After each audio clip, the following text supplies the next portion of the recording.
Okay, ladies and gentlemen, welcome from my side. I'm from Bosch. Maybe you heard already from Germany, so sorry for that.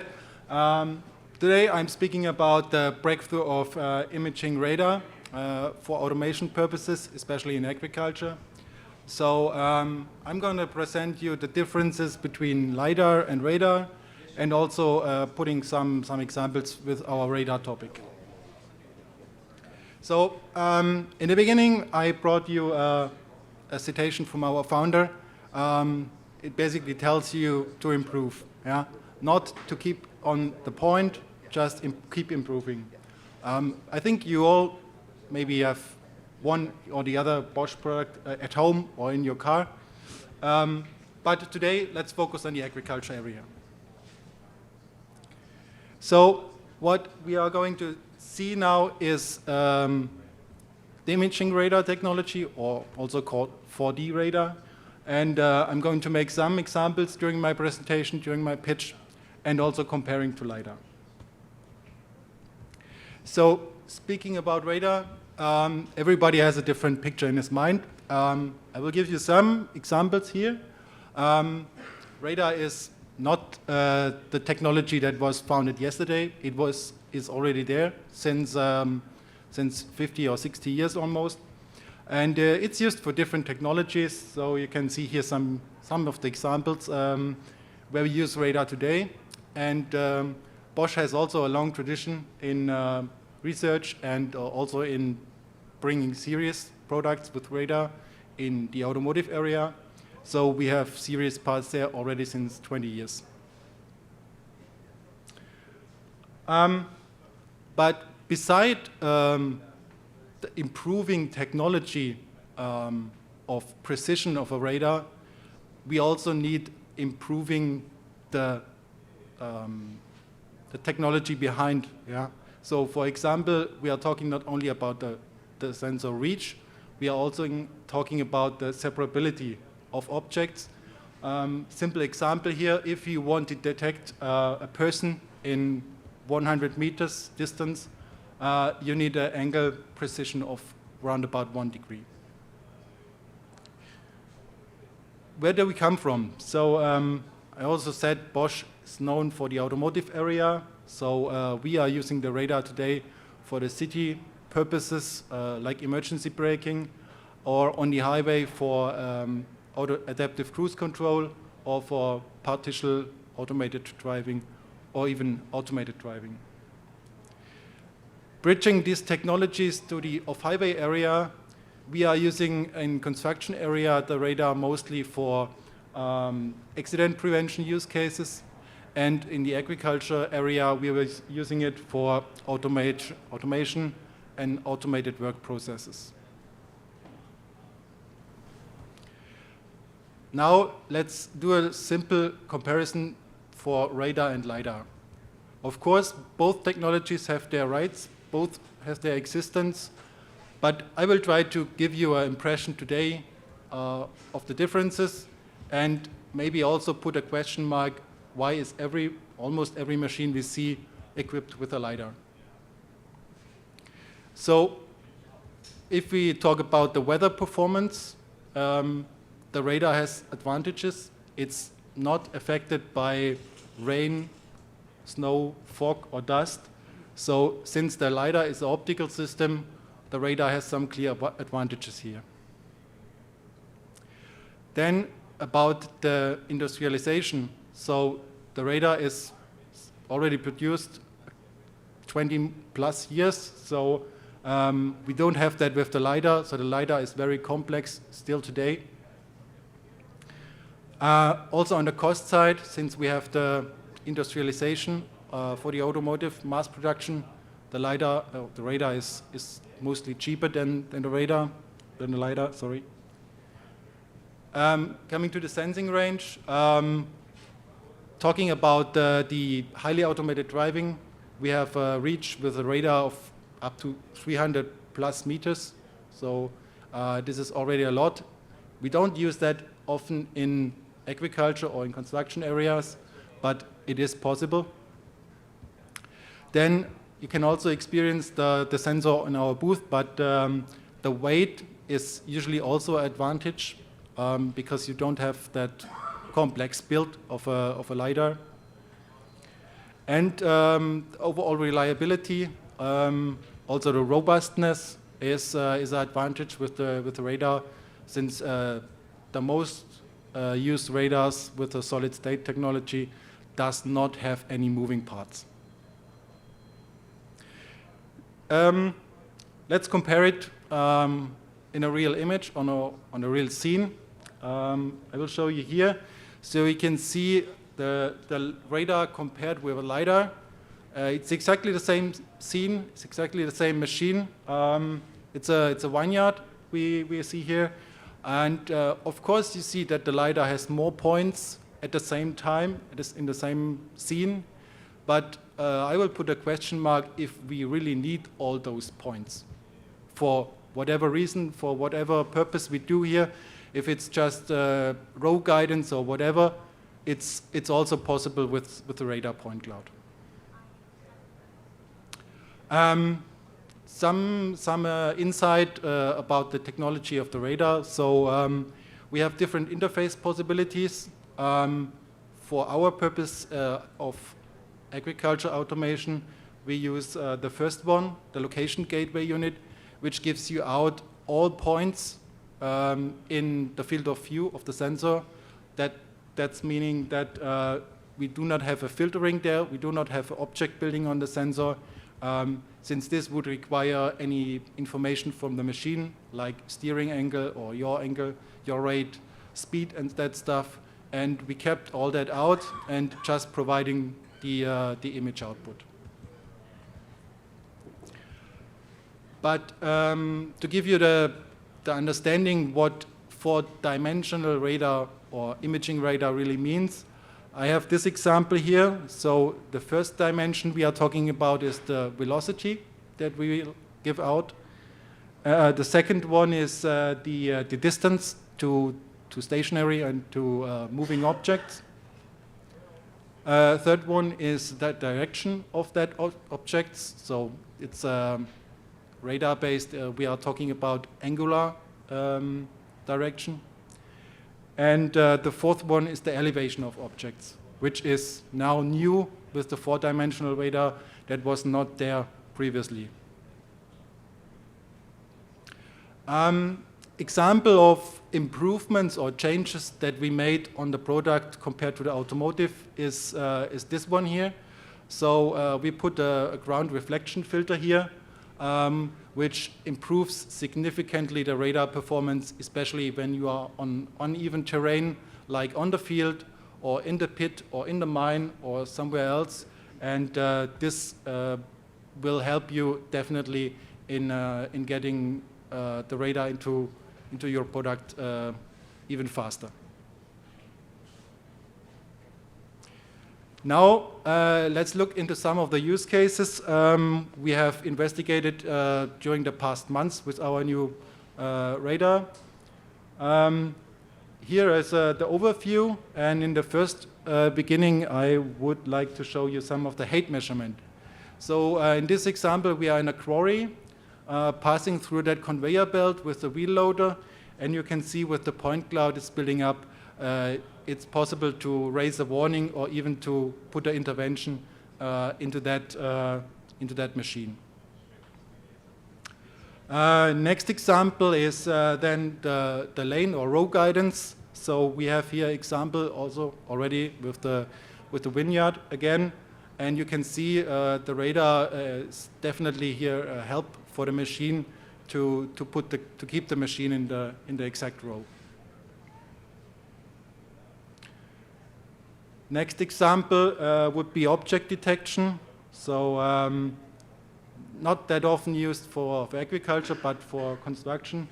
So you can see here an industrial machine in an industrial environment, and you can see the basic performance of that sensor that covers all the trees next to the street. You can see the curbstones and everything is built up, also the upcoming traffic. So that is basically showing you the output, the point cloud output of that sensor in a general way, not in the agriculture base. And 10 minutes. 2 minutes. And last example is outdoor localization. So we also have that presentation on our booth. Because in the agriculture area, the localization with global positioning is state of the art. But what do we do if the global positioning system is not available or it's imprecise? We have that in some regions of the planet, and we need to address the topic. So I already said what to do if the signal is not available. We have a local backup solution with our radar SLAM here, and that works quite well even if the signal is not available. So we do a fusion of the machine information of the values that exist from example IMU, and then we fuse it with the GNSS when it's not available and keep the machine in the current row. So also showing you a video on that. You can see this small robot here, again in the vineyard, sorry for that. And we lose the signal here. So actually at that point we lost the GPS signal, and with our radar solution the robot keeps still the row. You can see what is building up during the driving in the lane. And you can also see here in that example that the radar is based to the technology of radio waves, is already seeing the next and the over next crop lane or crop area, which is mostly not the case of a LiDAR sensor. And at this point where we see that purple lines, the radar can detect the objects that he has seen driving the other way around in the other direction. So that was my pitch for today. Thank you for your attention, and now I'm looking forward for your questions.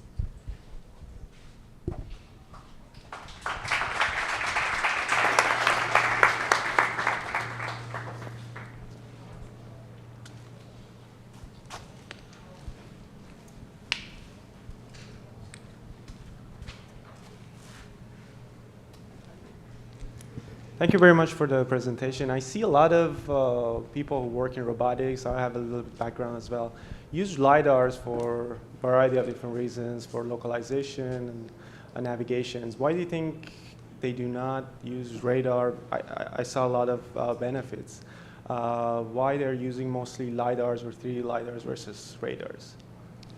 I believe that at some point somebody started with the LiDAR technology, and so far it was the only way to measure point cloud output. And I think that radar is not known and not commonly used in that area so far. Our company, but also other companies, are trying to change that. And I think radar has mostly advantages. Yeah. Maybe there are also some minor disadvantages. And the reason why the LiDAR is mostly used is, I think, in the integration. Yeah? So with the typical LiDAR sensors you have on the market, you got very good integration support. You got drivers for ROS and everything like that. And we are trying to address that. So for our sensor, also ROS drivers are available. And if it comes to industrialization, so if we are not building 1 or 10 or 20 or 100 robots, so if we are building 1,000 or 10,000, I think the radar has advantages even on a price tag.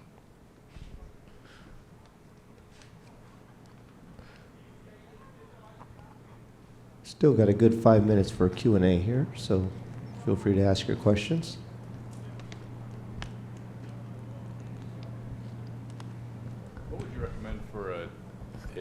For a customer who's looking for maybe like an in-row navigation, they already have like a GNSS INS, and they're maybe looking to provide like a body frame velocity input. and maybe they're moving at like a, I don't know, 3 mile per hour, sub 3 mile per hour range. Do you guys have products that address that sort of area? I know there's a lot in the automotive, but something on the more slow speed, closer range, high resolution. Yeah, so I think that we, with our radar SLAM for the agriculture area, we address that topic. So I'm not from the automotive branch of Bosch. I have nothing to do with them. Just getting the base products from them, and we have tested that, for example, with a indoor cleaning machine where our radar SLAM works quite well. There's also no GNSS available. And we also have a demonstrator or a sample kit for that. So you can keep using your existing GNSS, you can keep using your existing IMU, whatever, and you just test one of our sensors and putting our SLAM into the ROS and see what the output is. Yeah.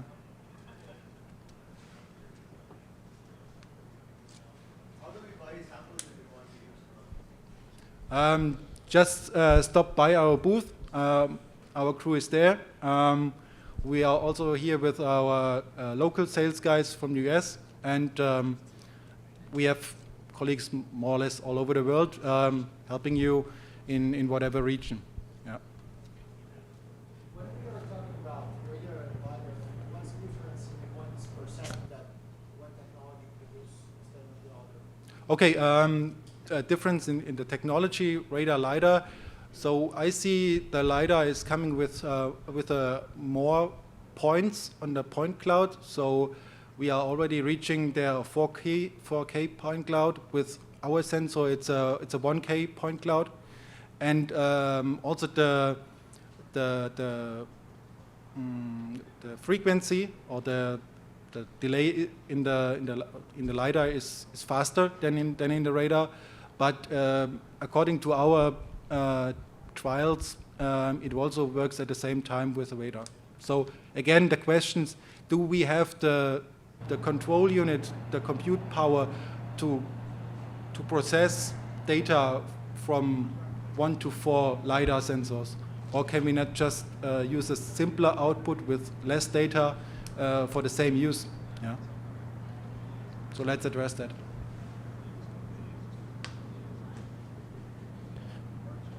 We've got about 9 minutes to our next presentation. We'd love to give you the floor if anybody wants to continue to ask questions or as you want to use it. Do you have any like edge compute offerings where sort of like a OAK-D or a real sense camera where you're doing any pre-processing on board to provide like a velocity output or some sort of state estimation output, which happens on the radar module, or is it all hosted on a Jetson compute external to your device? It is possible to put some functions on the sensor to process it there, and for example, giving out the speed over ground or whatever. But in the first release, we do not address it. We just address the point cloud output to be comparable to a LiDAR, and everything else comes on top. And but we do for money, we do everything. Yeah. So.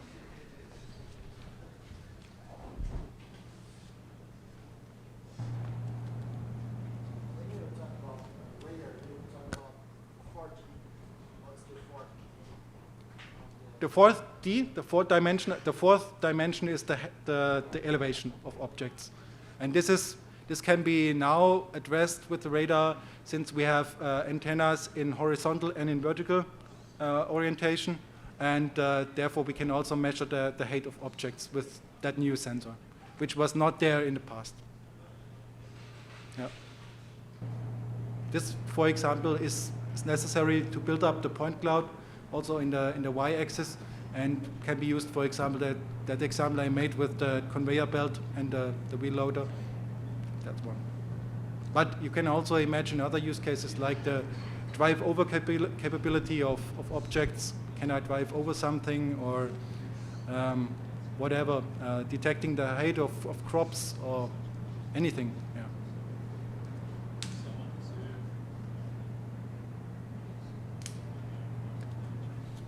Good. Thank you. Thank you for having me. I wish you a nice. Yeah.